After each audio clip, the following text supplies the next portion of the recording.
تازہ ترین خبروں، تجزیوں اور تبصروں کے ساتھ میں ہوں ارشد عزیز ملک۔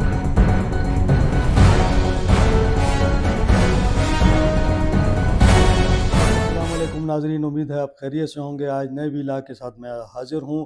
آج 2-3 ٹاپکس ہیں جن پر ہم جلدی بات کریں گے۔ پہلا ٹاپک جو ہے وہ علی امین کے ساتھ کیا ہوا، اس حوالے سے بات کریں گے۔ دوسرا جو ہے صوبے میں زرعی انکم ٹیکس نافذ کیا گیا ہے، اور تیسرا صوبائی حکومت نے ایک خط لکھا ہے مرکز کو، اس خط میں کیا لکھا ہے اس پر بات ہوگی۔ تو آتے ہیں پہلی خبر کی جانب۔ پہلی خبر یہ ہے کہ عمران خان صاحب نے علی امین گنڈاپور کو صوبائی صدارت سے ہٹا دیا ہے۔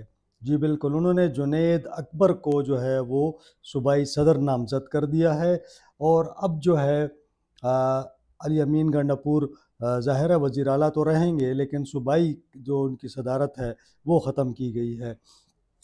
آج سلمان اکبر صاحب نے ایک جاری کیا ہے نوٹیفیکیشن، اور اس میں انہوں نے جنید اکبر کی تقرری کا اعلامیہ جاری کیا ہے۔ بہت سی باتیں آ رہی ہیں، بعض لوگوں کا یہ خیال ہے، کچھ ہماری ذرائع سے بات ہوئی، ان کا یہ کہنا ہے کہ عمران خان صاحب علی امین گنڈاپور صاحب سے کچھ ناراض ہیں، اور انہوں نے اپنی ناراضگی کا اظہار بھی کیا ہے۔ ذرائع کہتے ہیں کہ عمران خان صاحب کی جنید اکبر اور ساتھ میں عاطف خان کے ساتھ کچھ ملاقات ہوئی ہے، اور اس ملاقات میں کافی ساری باتیں سامنے آئی ہیں، جن میں انہوں نے کچھ گورننس کے حوالے سے بھی بات کی ہے، صوبے میں کچھ چیزوں پہ انہوں نے تنقید بھی کی ہے۔ کچھ ذرائع تو یہ کہتے ہیں کہ کچھ کھچڑی بھی پک رہی ہے علی امین کے خلاف، اور یہ بھی کہا جا رہا ہے کہ شاید کچھ مزید چینجز ہوں۔ ابھی قبل از وقت ہے، لہٰذا میں بھی نہیں چاہتا کہ اس موقع پہ کوئی چیز آپ کے ساتھ شیئر کروں، لیکن ذرائع یہ کہتے ہیں کہ عمران خان صاحب علی امین سے خوش نہیں ہیں۔ ہو سکتا ہے ان کا وہ جو ایک دونوں طرف کھیلنے کا ایک سٹائل ہے کہ وہ اسٹیبلشمنٹ کے ساتھ بھی اپنے تعلقات رکھتے ہیں، اور ساتھ ساتھ پارٹی کے ساتھ بھی وہ اپنی لائلٹی شو کرتے ہیں، تو ظاہر ہے کوئی ایشوز آئے ہوں گے جن پر عمران خان صاحب ان سے ناراض ہیں۔ اب آتے ہیں جناب دوسری جانب۔ تو دوسری جو اہم خبر ہے وہ میں آپ کے ساتھ شیئر کرتا ہوں، اور وہ شیئر کرنے کی خبر یہ ہے کہ خیبر پختونخوا حکومت نے صوبے میں زرعی انکم ٹیکس نافذ کرنے کا فیصلہ کیا ہے۔ بل اسمبلی میں پیش کر دیا گیا ہے۔ بل کو زرعی انکم ٹیکس 2025 کے نام دیا گیا ہے، اور اس پر میں آپ کو تھوڑی سی ڈیٹیل بتا دوں کہ کتنا ٹیکس دینا ہوگا۔ آپ کو یہ تو معلوم ہوگا کہ سیلری کلاس ہو، بزنس مین ہو، سب ٹیکس دیتے ہیں، لیکن جو زراعت کے شعبے سے لوگ وابستہ ہیں، ذمہ دار ہیں، وہ اپنی انکم پر ٹیکس نہیں دیتے۔ تو اب اس کی بل کے اندر یہ کہا گیا ہے کہ سالانہ اگر کسی کی انکم 6 لاکھ روپے تک ہے تو اسے 15% ٹیکس دینا ہوگا۔ 15% اگر آپ اس کو ملٹیپلائی کر لیں تو یہ کوئی 90,000 روپے بنے گا۔ تو سال میں اگر آپ نے 6 لاکھ کمائے ہیں تو 90,000 آپ کو ٹیکس دینا ہوگا۔ پھر دوسری سلیب جو ہے وہ ہے جناب 12 لاکھ پر 20% ہے، 16 لاکھ پر 30% ہے، 32 لاکھ زرعی آمدنی پر 40%، اور 56 لاکھ زرعی آمدنی پر ٹیکس عائد ہوگا، جبکہ 15 کروڑ روپے سے زائد آمدن پر سپر ٹیکس لیا جائے گا۔ اور یہ ایک پورا انہوں نے دیا ہے کہ کس طرح یہ ٹیکس کا نفاذ ہوگا۔ ساتھ ساتھ اس میں یہ بھی ہے کہ کچھ زون بنائے گئے ہیں، 3 زون بنائے گئے ہیں، اور زون 1 میں 12.5 ایکڑ سے 25 ایکڑ زائد اراضی پر فی ایکڑ 1200 روپے ٹیکس عائد ہوگا۔ زون 2 میں 12.5 ایکڑ سے 25 ایکڑ اراضی فی ایکڑ پر 900 روپے ٹیکس عائد ہوگا۔ زون 3 میں 12.5 سے 25 ایکڑ اراضی پر 500 روپے فی ایکڑ کے حساب سے ٹیکس نافذ ہوگا۔ تو یوں ایک پہلی مرتبہ ہوا ہے کہ پاکستان میں اور پھر خیبر پختونخوا کے اندر، چونکہ IMF کی ایک ڈیمانڈ تھی کہ تمام صوبے جو ہیں وہ ٹیکس نافذ کریں، زرعی ٹیکس۔ تو یہ ایک زرعی ٹیکس نافذ کیا گیا ہے کہ جو بھی کسان ذمہ دار جو ہے وہ انکم جو اس کی ہوگی، مثال کے طور پر جیسے میں نے آپ کو بتایا کہ اگر وہ 6 لاکھ روپے کماتا ہے سال کا، تو وہ پھر اس کو 90,000 روپیہ تو حکومت کو اس کو ٹیکس دینا ہوگا۔ اور چونکہ یہ بڑی عرصے سے یہ ڈیمانڈ آ رہی تھی، اور تقریباً پاکستان کے اندر سے بھی اور باہر سے بھی یہ ایک بات تھی کہ آخر تمام لوگ ٹیکس دیتے ہیں، لیکن ایک کاشتکار ہے جس کی گندم وہ بکتی ہے، اس کا چاول بکتا ہے، اس کی کپاس بکتی ہے، اس کی فروٹ بکتا ہے اس کا، یا اس کی جو ہے کوئی اور سبزی اس کی بکتی ہے، لیکن وہ ٹیکس نہیں دیتا۔ تو یہ ایسا ہوا کہ ان کو انہوں نے ٹیکس نیٹ میں لانے کا فیصلہ کیا، اور یہ بل پیش کر دیا گیا ہے۔ بل منظور ہوتے ہی یہ ٹیکسز نافذ ہو جائیں گے، اس سے ریونیو بڑھے گا پاکستان میں۔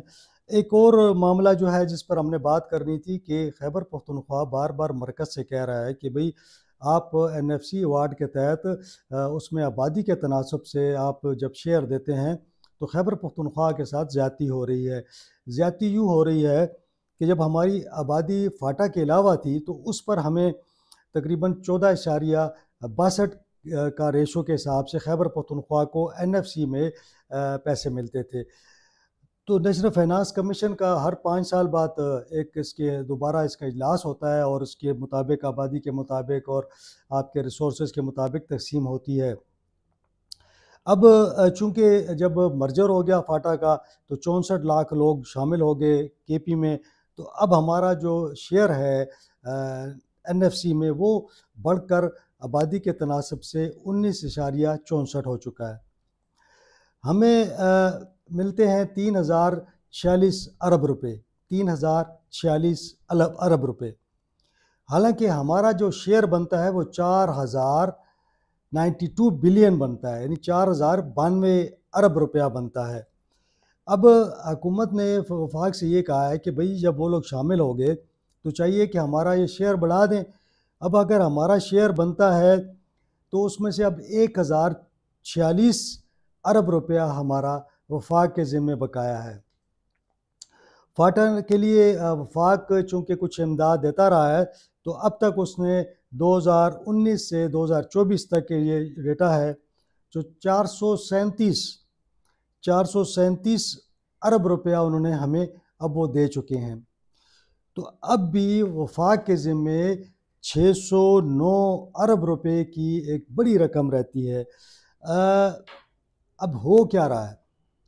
ہو یہ رہا ہے کہ کافی ٹائم سے ہم یہ دیکھ رہے ہیں کہ NFC ایوارڈ جو ہے وہ 5 سال بعد نہیں ہو رہا، اور آج کئی سال ہو گئے ہیں کہ حکومت کیا کرتی ہے کہ وہ جو 7واں NFC ایوارڈ ہے اسی کو ایکسٹینڈ کرتی جاتی ہے، یعنی جب اس کے ٹائم ختم ہوتا ہے صدر صاحب ایک آرڈیننس جاری کر دیتے ہیں یا ایک اعلامیہ جاری کر دیتے ہیں جس میں کہا جاتا ہے کہ NFC ایوارڈ کو 1 سال کے لیے ہم نے بڑھا دیا ہے۔ تو وہ پرانا ریٹ جو ہے اسی کے مطابق چل رہا ہے۔ اب پرانے ریٹ کے حساب سے جب آپ نے فاٹا کو ہم ضم کر دیا تو چاہیے یہ تھا کہ فاٹا کے پیسے تو ہمیں دینا آپ۔ جب فاٹا کے آپ پیسے نہیں دیں گے تو وہاں تنخواہیں کیسے ہوں گی، وہاں ڈیولپمنٹ کیسے ہوگی، وہاں پہ اخراجات کیسے ہوں گے؟ تو مرکز نے آنکھیں بند کر رکھی ہیں اور صرف وہ یہ کر رہا ہے کہ جو صوبے کو پہلے پیسے مل رہے تھے وہی اب دے رہا ہے۔ تو اضافی صرف انہوں نے کہا تھا کہ جی 100 ارب روپیہ ہم سال کا دیں گے، تو دیے نہیں ہے، اور یہ پچھلے 6 سال میں 400 اور کوئی 37 ارب روپیہ دیا ہے۔ تو اب اس میں اتنا فرق ہے کہ سمجھ نہیں آ رہی کہ حکومت کیسے چلائے گی فاٹا کو۔ تو اس لیے اب وزیر اعلیٰ صاحب نے ایک خط لکھا ہے وفاقی حکومت کو کہ بھئی ہم تو انتظار میں تھے کہ جی فاٹا جو مرج ہو گیا ہے تو اب ہمارے پیسے بڑھ جائیں گے، تاکہ اخراجات بھی بڑھ گئے ہیں، تنخواہیں بڑھ گئی ہیں، پہلے آپ خود کرتے تھے تو وہ پیسے ہمیں دے دیں اب، تو وہ نہیں دے رہے تھے۔ تو پھر جو خط لکھا گیا ہے وزیر اعلیٰ علی امین گنڈاپور کی جانب سے، اس میں بڑا واضح کیا گیا ہے، اس میں کہا گیا ہے کہ جی اگر آپ نے اس کو بڑھانے کی کوشش کی، یعنی ایکسٹینڈ کرنے کی کوشش کی، تو ہم اس کی مخالفت کریں گے، اور یہ مخالفت کسی بھی صورت میں ہو سکتی ہے، ہو سکتا ہے عدالت میں چلے جائیں اور اس کو تسلیم نہ کریں۔ تو جب تک ہمارا شیئر نہیں بڑھایا جائے گا فاٹا کے لیے فنڈ نہیں دیے جائیں گے، ہم مزید جو ہے اس کے ساتھ نہیں چل سکتے۔ تو یہ ایک وارننگ دی ہے خیبر پختونخوا حکومت نے وفاق کو۔ ہمیں امید ہے کہ وفاق اس پر توجہ دے گی اور فنڈز کو بڑھا دے گی۔ آج یہ 3 ٹاپک تھے، نئے ٹاپک کے ساتھ آپ کے سامنے حاضر ہوں گا۔ اب آج تک کے لیے اتنا ہی، بہت شکریہ۔